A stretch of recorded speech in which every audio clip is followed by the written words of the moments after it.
दोस्त ये वाक़या है एक ऐसे मुस्लिम जर्नैल का जिसको रसूल अकरम सल्लल्लाहु अलैहि वसल्लम ने सैफुल्लाह का लक़ब अता फ़रमाया। हज़रत खालिद बिन वलीद रज़ी अल्लाह ताला अन्हो की एक ऐसी दास्तान और उनका एक ऐसा खुतबा जो शायद आपने पहले कभी ना सुना हो। हज़रत खालिद बिन वलीद फरमाते हैं, मैं खालिद हूँ, वलीद बिन मुग़ीरा का बेटा, कुरैश का वो बाजू जिस पर मक्का नाज किया करता था। मैं तलवारों के साए में जवान हुआ। मेरे कानों में लोरीज़ नहीं घोड़ों की टापें गूंजती थीं। जब आँख खुलती तो सामने तीर, नेज़े और तलवारें लटकी होती थीं। मेरा बाप कहा करता, खालिद जंग तुम्हारी पहचान है और अरब की इज़्ज़त तुम्हारी तलवार के दम पर है।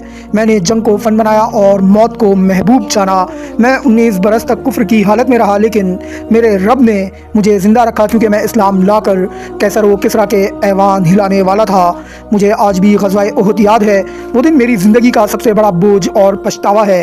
हज़रत खालिद फरमाते हैं, मेरी जंगी हिकमत अमली के सबब मेरे नबी सल्लल्लाहु अलैहि वसल्लम ज़ख्मी हुए। आप अला नबी अलैहिस्सलाम का चेहरा मुबारक लहू लुहान हुआ।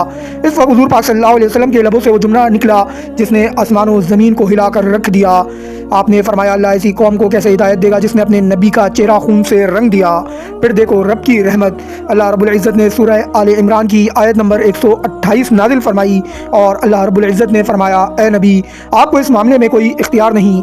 अल्लाह चाहे तो इन्हें तौबा की तौफीक दे या इन्हें अज़ाब में मुब्तला कर दे। ये आयत मेरी ज़िंदगी की सबसे बड़ी उम्मीद बन गई। इसके बाद हज़रत खालिद फरमाते हैं, मेरा रब मुझे पुकार रहा था, वो मुझे हिदायत देकर मुआफ़ करना चाहता था। जब मैं मुसलमान हुआ तो मक्का के सरदारों ने मुझे ताने दिए, खालिद तुमने वो दीन कबूल कर लिया जिसकी किताब में तुम्हारे बाप के बारे में सख्त आयात नाजिल हुई हैं। अब तुम इन आयात को कैसे पढ़ोगे। चुनाचे अल्लाह ने मुझे मुशरिकीन अरब से उड़ाया और रूमियों और ईरानियों के ऐवानों पर दे मारा। ग़ज़वा मुता में मेरे हाथ से 9 तलवारें टूटी मगर मेरा हौसला नहीं टूटा। हज़रत खालिद बिन वलीद सैफुल्लाह फरमाते हैं कि नबी करीम सल्लल्लाहु अलैहि वसल्लम ने मुझे सैफुल्लाह का खिताब भी अता फरमाया।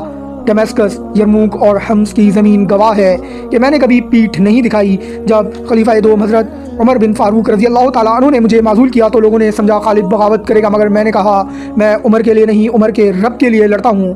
मैंने सिपाही सलारी की कुबा उतार दी और एक आम सिपाही बनकर लड़ने लगा। आज मैं हम्स में बिस्तर मर्ग पर हूँ। मेरी सांसें उखड़ रही हैं। मेरे जिस्म को देखो, सर से पाँव तक कोई इंच भर जगह ऐसी नहीं जहाँ तलवार, नेज़े या तीर और तलवार के ज़ख्म का निशान ना हो। मैंने हर जंग में शहादत मांगी मगर अल्लाह की तलवार मैदान जंग में ना टूटी।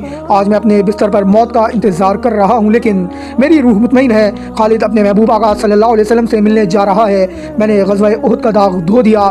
मैंने बाप की मोहब्बत पर ईमान और अल्लाह के कलाम को तरजीह दी। ऐ लोगों, याद रखना इज़्ज़त उहदों में नहीं, अल्लाह और उसके रसूल सल्लल्लाहु अलैहि वसल्लम की इताअत में है। दोस्तों उम्मीद करूँगा कि आज का ये हज़रत खालिद बिन वलीद रज़ी अल्लाह ताला अन्हु का आखिरी खुतबा आप लोगों को पसंद आया होगा। इंशाअल्लाह जल्द एक और नया तारीख़ी वाक़या लेकर आप लोगों की खिदमत में हाजिर हूँगा। अपना बहुत ख्याल रखिएगा। अल्लाह हाफ़िज़।